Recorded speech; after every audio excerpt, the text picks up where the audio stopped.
hay dos conceptos diferentes, el de parque tecnológico y el de centro tecnológico. El parque tecnológico es el lugar donde suceden las interacciones de un ecosistema de innovación, donde normalmente te encuentras un sector empresarial, emprendedor, de base tecnológica, que es donde se intenta formalizar lo que llamamos la alianza de la triple hélice, ¿no? Donde se fusiona sociedad, empresa y universidad, y evidentemente ya hablaríamos de la cuádruple hélice, que no podemos dejar atrás, evidentemente, a las estructuras sociales. En ese sentido, los parques tecnológicos son un lugar donde se propicia la innovación y el intercambio de ideas y de conocimiento para producir esa transformación social que se hace a través de transferencia del conocimiento. Los centros tecnológicos, que por ley en España tienen que ser fundaciones, están para traccionar esa investigación básica, para llevarla a las empresas, para que generen el beneficio económico y, por lo tanto, un impacto social.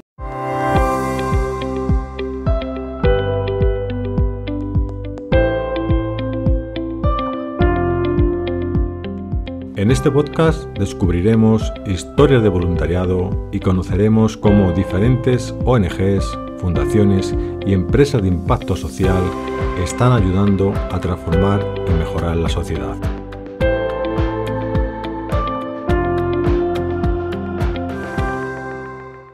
Bienvenidos al podcast con impacto social. Bienvenidos, escuchantes del podcast con impacto social. Nuestro invitado de hoy es politólogo y gestor cultural por devoción, con amplios conocimientos, estudios y experiencia profesional en el campo de las relaciones institucionales y tras pasar por un apasionante reto como consultor de proyectos en Net Strategy y de redes sociales en una empresa que se llama Think, continuó como consultor independiente en estrategias de comunicación, de transmedia y de transformación digital a través de una pequeña consultora llamada OpinoLab.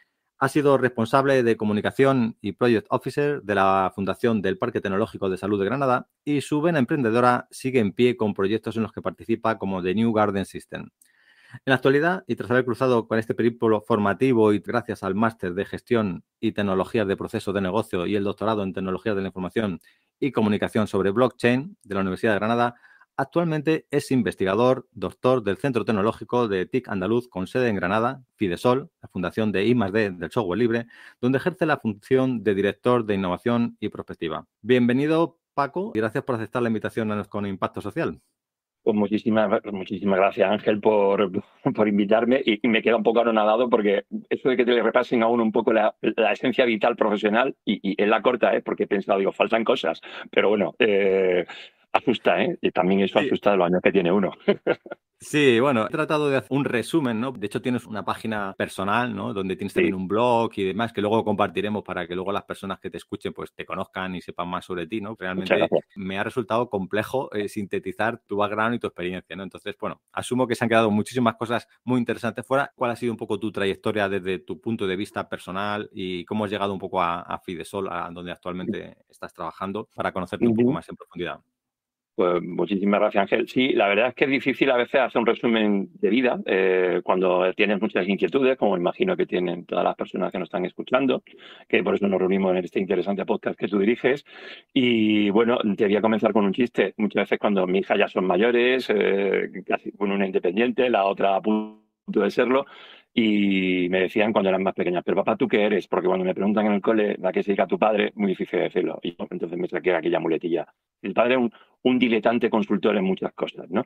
Sí es verdad que soy una persona, y creo que me considero muy curiosa, me considero un diletante de la vida, me encanta aprender. Y bueno, ha habido momentos en la vida que te llevan hacia un sitio o hacia otro en función de tus intereses personales o las posibilidades que tenías de explotar o de explorar nuevos mundos. Y bueno, es que ya te digo que me he quedado un poco perplejo porque cuando lo escuchas en voz de otro, te ves como un espejo, ¿no, Ángel? Y entonces ha sido un poco como impactante, ¿no? Es verdad, porque a veces no somos conscientes en el devenir diario de cómo vamos evolucionando como personas, ¿no? Así que es verdad que tengo como tres grandes áreas de gestión que siempre me han motivado. Por un lado, el tema de la comunicación y las relaciones institucionales, eso siempre lo he tenido y he hecho muchísimos proyectos en torno a ese tema, que me ha llevado incluso a la diplomacia corporativa, que es una característica muy especial que se explota poco en responsabilidad social corporativa y para crear organizaciones y entidades de impacto. Yo creo que se debería de estudiar más esta cuestión y de cómo esto puede contribuir no solamente a generar un mundo mejor, sino que la gente sea más consciente del rol que tenemos, no solamente como ciudadanos y consumidores, sino como las propias empresas y las organizaciones pueden ayudar con una pedagogía directa hacia las personas que actuamos como consumidores y como ciudadanos en momentos determinados. Luego es verdad que tú has dicho una cosa que lo tenía ya casi olvidado. Yo siempre he sido un gestor cultural por devoción. Me fui durante 5 años director de Cultura de la Diputación de Granada, he participado en proyectos culturales. La verdad que me ocurrió que cuando más me especialicé en un tema que era el desarrollo de proyectos culturales, especialmente para la organización de infraestructuras culturales, especialmente el aspecto organizativo y de cómo gestionar esos proyectos, pues vino aquella famosa burbuja inmobiliaria que todos recordamos con miedo en el 2008-2009 y la cultura murió durante un montón de años en las administraciones públicas y en algunas organizaciones privadas que se encargaban de eso. Entonces fue cuando decidí transformarme, ¿no? Y hay una organización que siempre ha estado presente en mi vida, que es Fidesol, la casa a la que pertenezco ahora, que ya acabamos de cumplir 18 años justo este mes, y siempre han entrado y salido en el sentido de que Fidesol para mí no es solamente sitio de trabajo, es una familia en la que me encuentro apoyado y me encuentro reconocido. Y es una cosa que yo creo que cuando vas trabajando con los años aprecias más que cualquier otra cuestión. Es un sitio donde cuando levantas la mano hay un montón de gente que te apoya, desde mis compañeros de la dirección a cualquier compañero y compañera que tengo en el equipo. Eso da una seguridad tremenda para enfrentar cualquier proyecto que haces. Y como te digo, muchas veces hemos colaborado de forma lejana y tal. Y un día siempre me decía el director general, Juan Manuel Lombardo, que es un amigo personal, hey Paco, a ver cuándo tenemos la oportunidad de poder que te incorpores al equipo. Y aquí te voy a hacer el chiste y termino esta parte, que es que cuando decidí hacer el doctorado en tecnología de la información y la comunicación, una cosa que tenía, a pesar de mi background como politólogo, tuve que hacer un máster habilitante para poder hacer el doctorado en la Escuela de Informática. Fue complicado defender el plan de investigación que planteé porque se quedaron perplejos muchos profesores, pero bueno, al final lo defendí, me doctoré. Y el día que me doctoro, me llama el director general de la fundación de Fidesol y me dice, oye Paco, necesito un doctor en blockchain. Y yo me acuerdo que en aquel momento le dije, pues tenía un problema muy grande, porque hasta donde yo sé, hay un catalán de la Rovira Virgili y yo, no hay más doctores en blockchain en España. Y digo, bueno, pues ya creo que ha llegado el momento de dar ese salto y abandonar toda la parte que hacía de consultoría, especialmente de diplomacia corporativa y de relaciones institucionales y tal.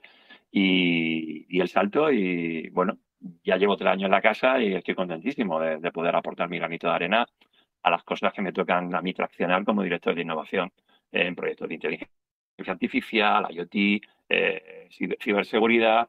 Bueno, pues lo que hace un centro tecnológico, que son esos grandes olvidados del ecosistema de innovación español, porque mucha gente no los tiene en cuenta, no los hace referencia, pero somos las entidades que estamos encargadas de transferir el conocimiento a la estructura empresarial y a la sociedad a partir de lo que se hace en la academia, especialmente en España, pues serían nuestras universidades y evidentemente el Consejo Superior de Investigaciones Científicas. Y bueno, no sé si te sirve como resumen para dar pie a algo más. No, He yo creo que contestado todo lo que me has dicho. lo has resumido muy bien, muy ordenadamente, ¿no? Estos tres roles, tanto de comunicación, relaciones y como la parte de gestor cultural. Pero yo al final veo una cosa común en todas ellas, es tu vocación de servicio, ¿no? Sí. Y yo creo que eso tiene un común y en la forma en la que trabajas, incluso desde la fundación, se ve muy claramente que tienes esa vocación de servicio, de ayudar en la medida que puedes en cualquiera de los ámbitos. Yo la parte que he podido profesionalmente trabajar contigo, tengo que destacar un poco esa parte de vocación de ayudar, de servicio, y yo creo que al final no son cosas tan distintas, ¿no? Cuando estás como gestor cultural que tratas también de un servicio a la ciudadanía, a través de la Fidesol, pues un servicio a las empresas, a la ciudadanía. O sea, hay un hilo conductor en todo ello, ¿no? En conseguir impacto social, ¿no? Sí, me has calado. De hecho, siempre he formado parte de asociaciones, he creado muchas, participo en muchas de ellas. En los 90, que fue mi juventud, en el marco estudiantil, me tiré muchísimos años en el Consejo de la Juventud de España. En concreto, 7 años fui coordinador de la política europea del Comité de Relaciones Internacionales. Tuve la suerte de participar, por ejemplo, en un momento fundacional de un proyecto que fundó la Unión Europea, que se llamaba Programa Sócrates, y el programa Sócrates tenía 3 líneas de actuación y una te va a sonar, se llama Erasmus. Y fíjate la que había el Erasmus a lo largo de estos años en Europa, ¿no? Y la implicación social y cultural que ha tenido en la forma de moldear, la forma de pensar de un montón, de cientos ya de miles de jóvenes europeos. Y, hombre, esa fuerte vocación social la tengo y tengo una fuerte vocación pública, no te lo voy a ocultar, Ángel, porque creo que a la sociedad hay que devolver parte de lo que ya te da, ¿no? Y si todos tuviéramos ese prurito, yo creo que sería una sociedad donde habría más diálogo en un país que me preocupa, y en concreto no solamente ya nuestro país, sino la propia estructura en la que vivimos y que es la Unión Europea, donde somos demasiados sordos hablándonos a gritos, ¿no? Y eso me preocupa mucho. Yo creo que, aparte de revertir ese proceso social en el que estamos ahora inmiscuidos, yo creo que podríamos cambiarlo si tuviéramos no solamente un poquito más de empatía, sino nos preocupáramos por entender el entorno y cómo podemos hacer acciones que ayuden a traccionar nuevas formas de hacer las cosas, teniendo en cuenta que no podemos dejar a nadie detrás y, por supuesto, hacer que creamos ciudades y territorios más agradables, ¿no? Eso siempre ha sido una constante que tengo en mi vida y que intento llevar allá donde trabajo o interactúo, ya sea a nivel de amistad, de familiar y tal. Y creo que eso se ha perdido un poco en la sociedad, así que organizaciones como lo que hacéis vosotros es súper necesario para transformar ese conocimiento colectivo, esa percepción colectiva de que tenemos que hacer cosas diferentes desde puntos de vista diferentes para conseguir crear una sociedad mejor y más respetuosa y tolerante, evidentemente.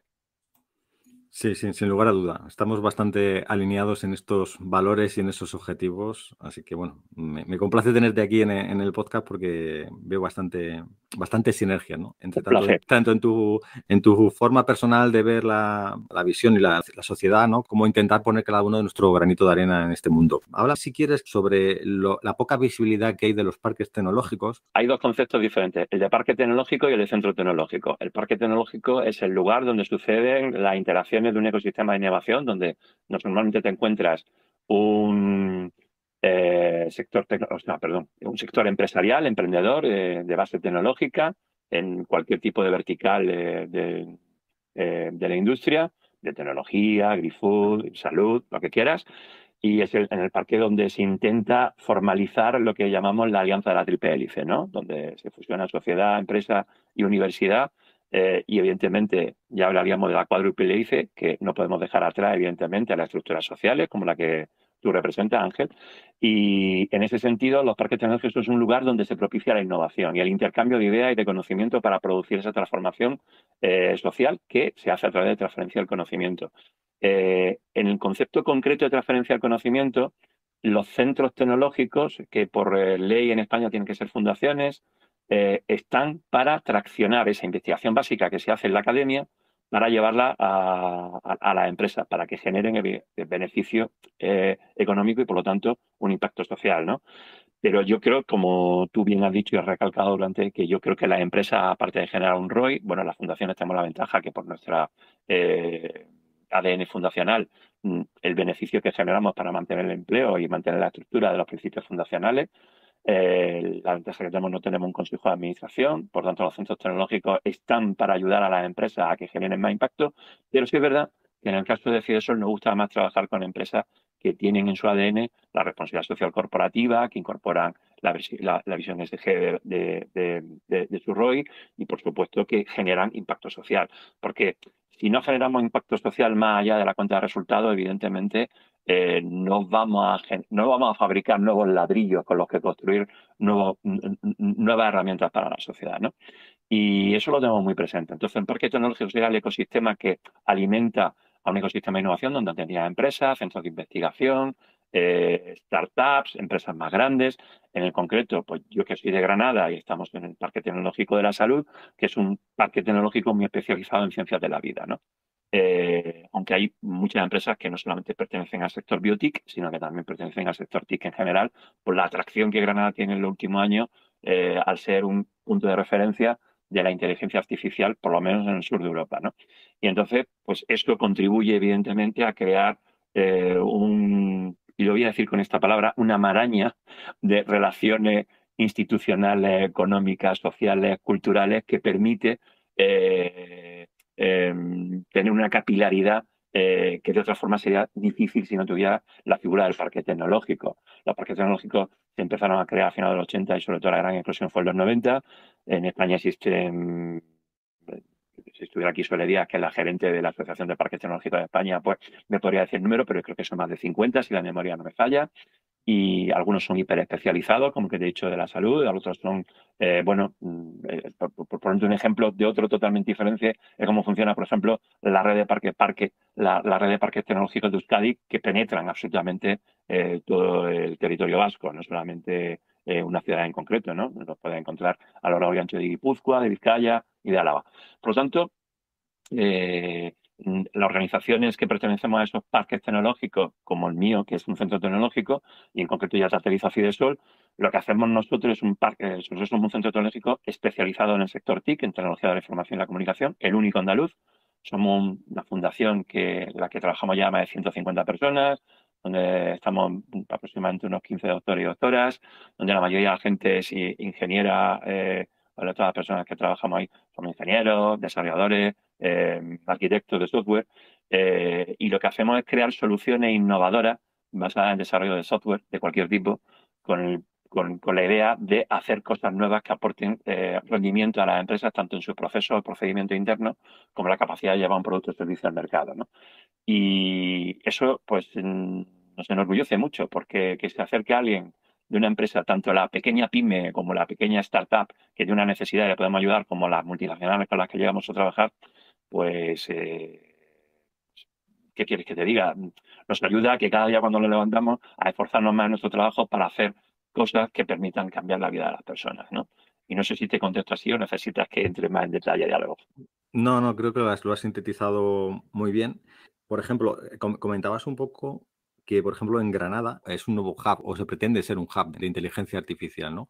¿Cómo, si quieres un poco por contarnos en concreto, cómo estás viendo tú esta revolución que está habiendo ahora con el tema de la inteligencia artificial generativa actualmente? Evidentemente, el tema de inteligencia artificial, vosotros ya lleváis también muchos años también trabajando con temas de machine learning, aprendizaje profundo, etcétera, etcétera. No me refiero que la inteligencia artificial no es una área nueva, pero sí que, por ejemplo, esta explosión pues, que está creando un impacto a nivel global. ¿Cuál es tu visión o cómo Sí, ves un sí. poco este ecosistema que está apareciendo ahora con nuevos actores, una competición o como lo queramos llamarlo entre OpenAI, Google, con Bueno, con pues todas las soluciones y demás? menuda pregunta me acabas de hacer, Ángel.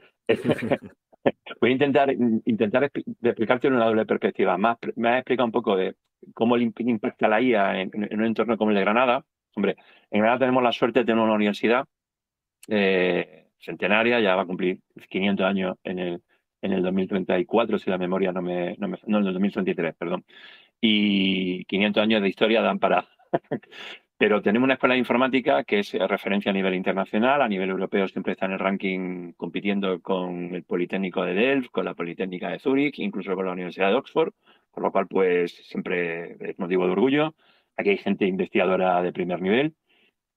Luego tenemos grandes investigadores también en el CSIC, aunque no estén especializados en la IA, pero sobre todo en el Instituto de Astrofísica de Andalucía también se produce muchísima información y muchísimo conocimiento, esto igual que el Instituto López Neira, por ponerte un ejemplo.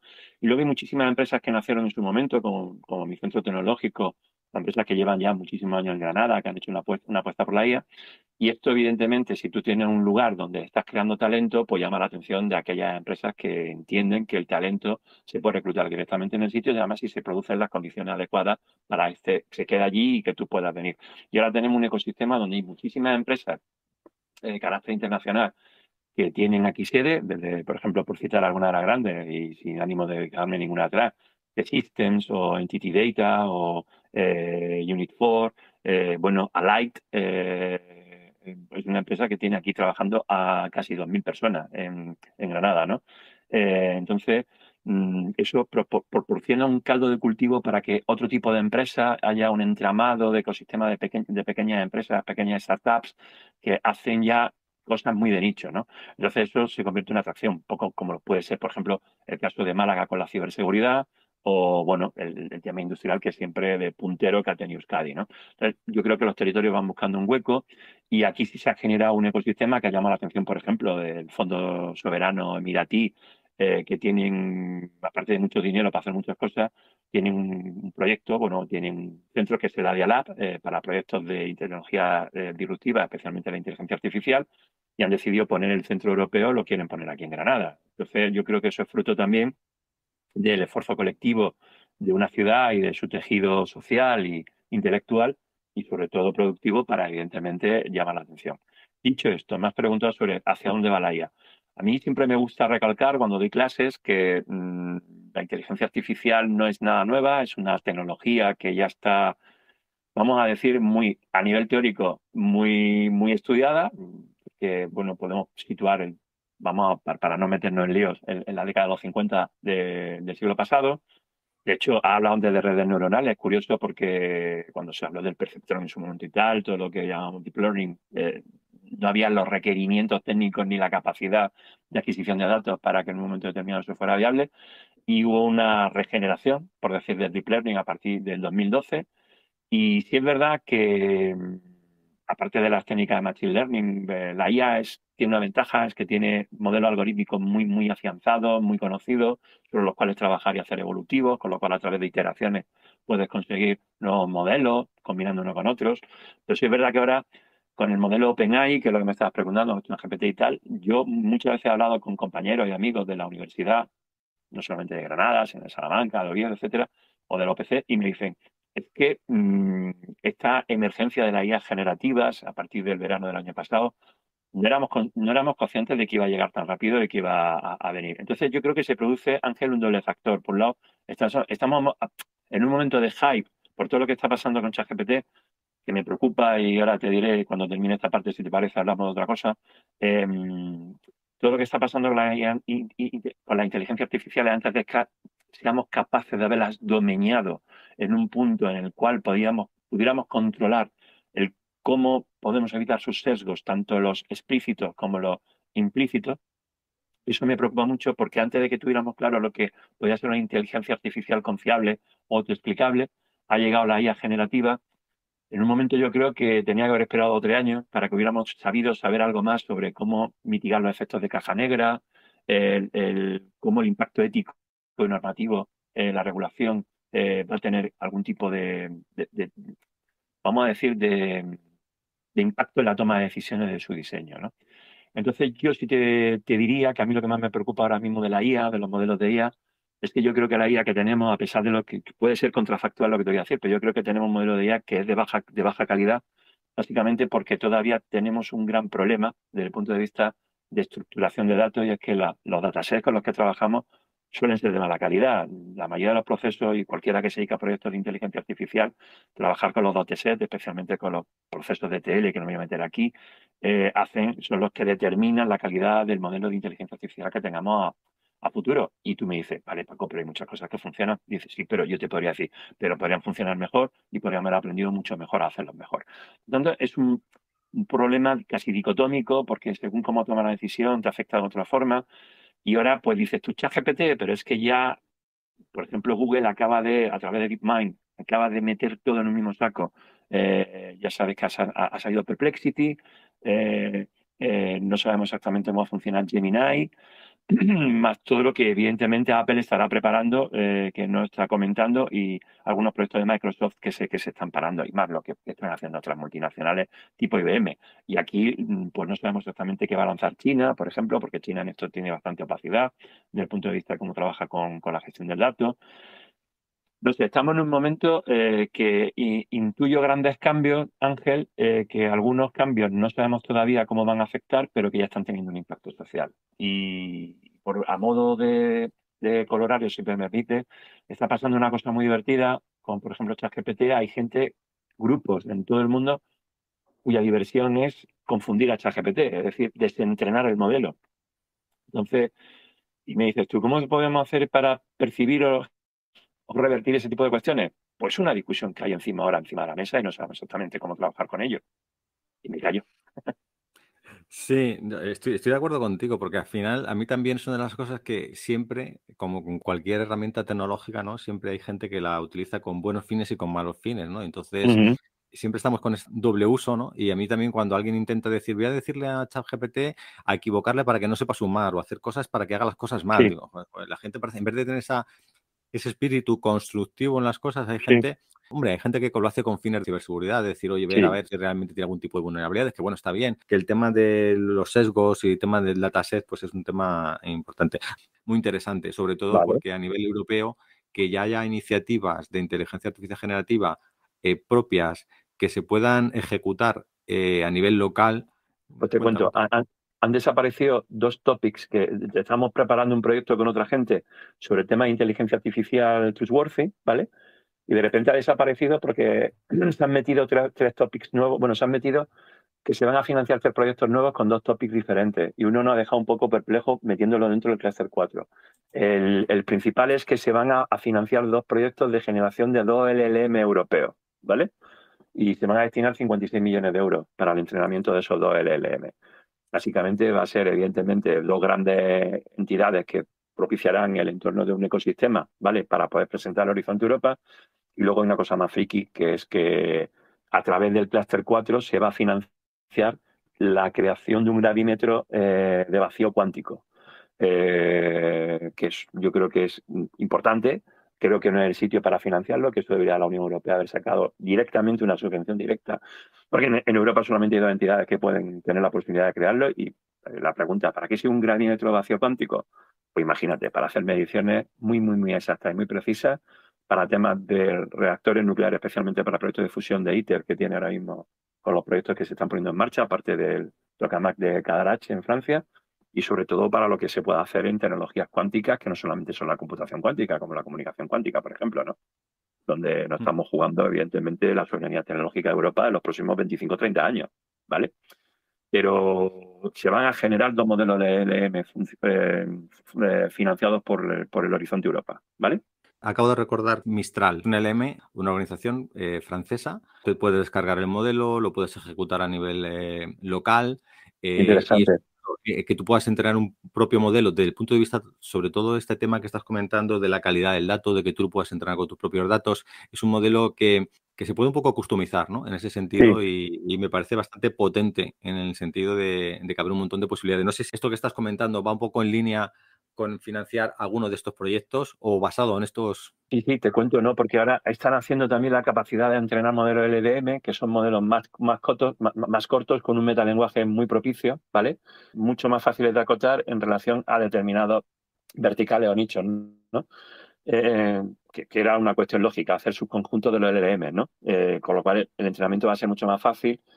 Y si a esos LLM lo que le añade la capacidad de la gestión del dato, de cómo referenciar Pero uno de los grandes problemas que tiene, por ejemplo, ChatGPT es que no sabemos dónde toma los datos. Bueno, exactamente sí, porque si me deja utilizar un juego mental, yo en una conferencia hace poco, después de leer sobre cómo entrena OpenAI el modelo, porque yo creo que a la audiencia puede que le interesa, si tú piensas en el LLM de OpenAI como un rectángulo, pues imaginémonos que el 90% de la superficie de ese rectángulo en el modelo de OpenAI se alimenta de la Wikipedia, ¿vale? Uh-huh. Y luego lo demás, pues parece ser que lo toma de medios de comunicación y tal. Ya sabes la guerra que hay abierta ahora de algunos medios de comunicación frente a OpenAI, por ejemplo, el Financial Times o New York Times, que han dicho que lo van a demandar, ¿no? Aquí viene una discusión interesante que tiene un impacto social, que he hablado también con mis amigos del mundo de la cultura, que están muy alterados con el tema de que una inteligencia artificial pueda tomar su copyright, ¿vale? Si eres diseñador gráfico, si eres, yo qué sé, actor y tienes tu voz, o, ¿sabes lo que te digo? Cualquier característica cultural, y que ésta pueda cotejarla, manejarla y utilizarla en su beneficio tomando esa referencia. Aquí hay un debate que tenemos que reinterpretar de nuevo, qué es tomar o qué es tener como inspiración, ¿no? Yo, si me permite el chascarrillo, como aficionado al cine, últimamente veo menos cine porque casi todo lo que veo me suena a algo que ya he visto a lo largo de mi vida. Y entonces, pues, te acaba aburriendo porque acabas viendo los mismos patrones. No sé si me entiendes lo que te quiero decir.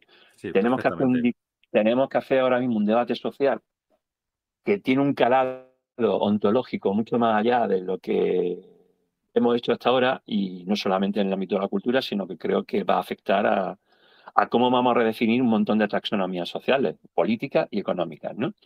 Y como no hay un diálogo sosegado en la sociedad, me pregunto cómo narices lo vamos a hacer, Ángel. O sea, a mí eso me preocupa y me ocupa tiempo. ¿Para qué te voy a engañar? Y luego otro tema que no hemos comentado, ¿no? También, pero Dime. también es un poco el impacto que va a tener también en la educación, ¿no? En la forma en que se lleva la educación hoy en día. y el que realmente tanto por parte del alumnado, por parte del profesorado, o sea, como también el impacto que va a tener esta inteligencia, un poco lo que has comentado, ¿no? Pero realmente también tu background también es de blockchain. No me voy a extender en este tema Vale, porque como ya tuvimos un capítulo con Carlos Velasco de vale, High bueno, Evolution donde explicaba toda esta tecnología, para no repetirnos en sí, sí, muchas de las sí. cosas que ya explicó él en el podcast, ¿cuál es un poco el proceso para Ujú. que cualquier empresa también que nos pueda estar escuchando, que quiera un poco enfocar a la parte también de impacto social, cómo me puede ayudar Fidesol a mí en mis proyectos? ¿Cómo Sí, funciona? sí, te lo cuento. Nuestro proceso es bastante sencillo porque nosotros no utilizamos ni herramientas de marketing ni de comunicación. Después de 18 años nos funciona muy bien el boca a oreja.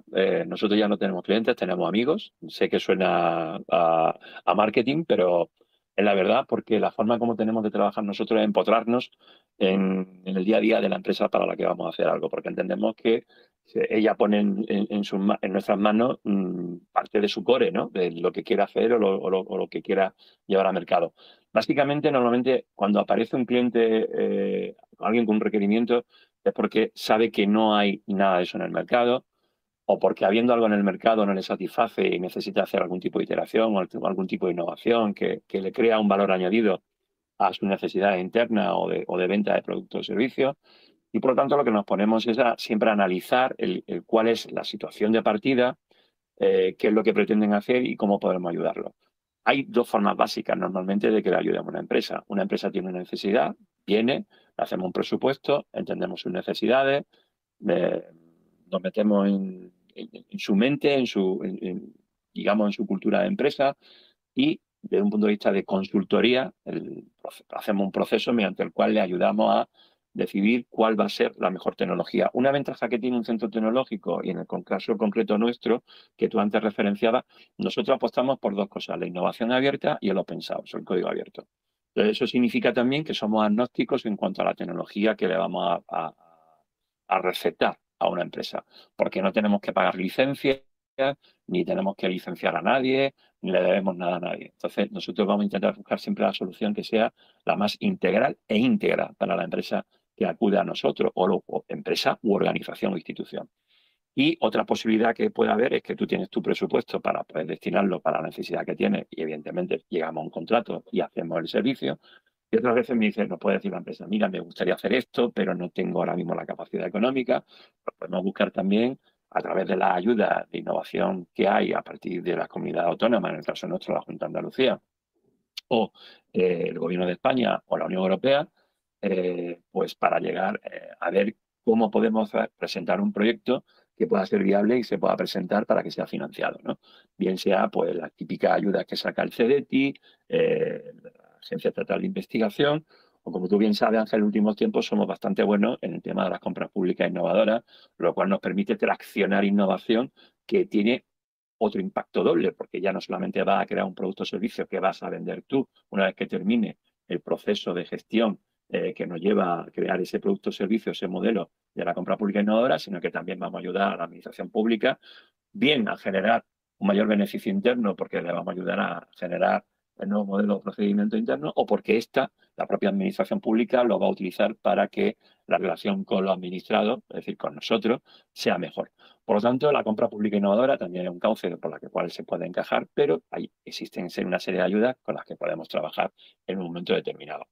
Pero sobre todo lo que hacemos es que atendemos a la necesidad imperiosa que tiene alguien o no, porque puede ser que haya empresas que, como tú sabes, piensan en el medio y largo plazo y ven que su modelo de negocio puede estar en peligro o que ven amenazas externas o internas, después de hacer un análisis ellas antes de llegar a nosotros, o que incluso a consecuencia de la propia reunión que mantienen con nosotros, podemos ver las costuras de por donde puede fallar la implicación tecnológica de meter un proyecto innovador dentro de la estructura. Por lo tanto, como ves, es un tema bastante poliédrico porque podemos en un momento determinado responder a una necesidad perentoria y urgente y algunas veces nos ha permitido ayudar a la empresa, evidentemente, a crecer y a tener mayor valor añadido para sus stakeholders. Y creo que eso es una cosa que a nosotros nos motiva mucho en el día a día porque los centros tecnológicos existimos porque ayudamos a desarrollar el tejido empresarial, que a su vez, evidentemente, crea un impacto socioeconómico sin el cual no podríamos mantener nuestra sociedad.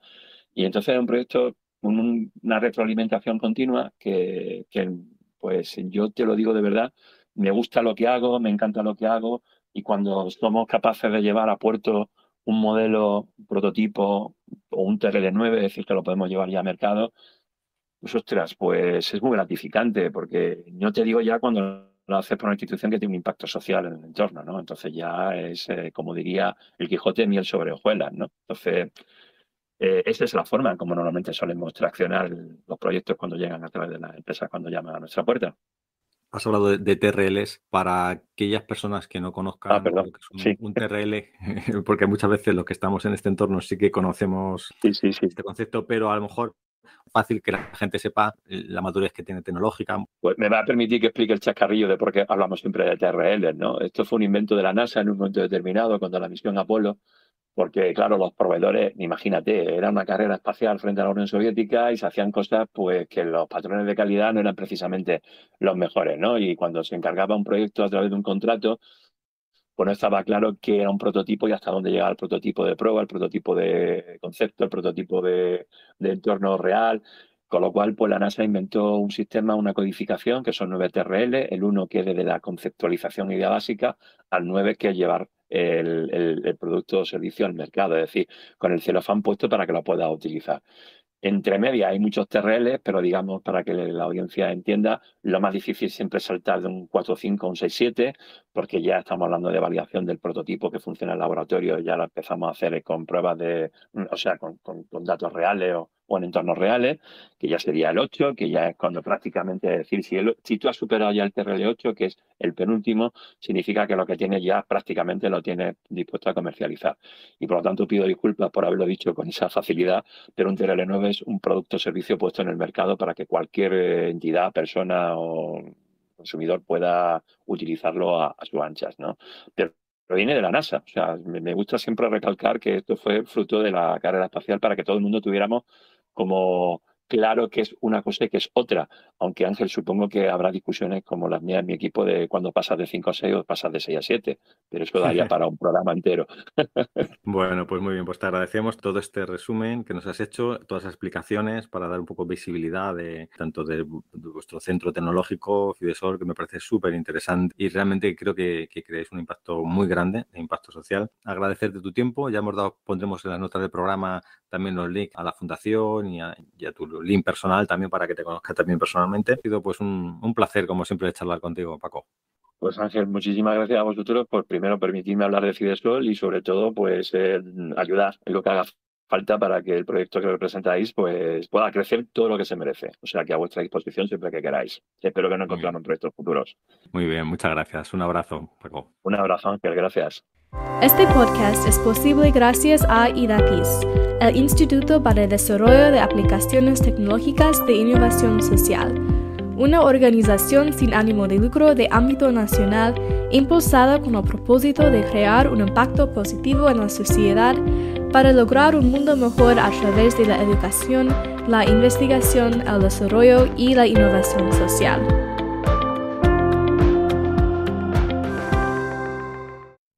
Gracias por escuchar nuestro podcast. Si te ha gustado y quieres ayudarnos, compártelo y crea impacto social.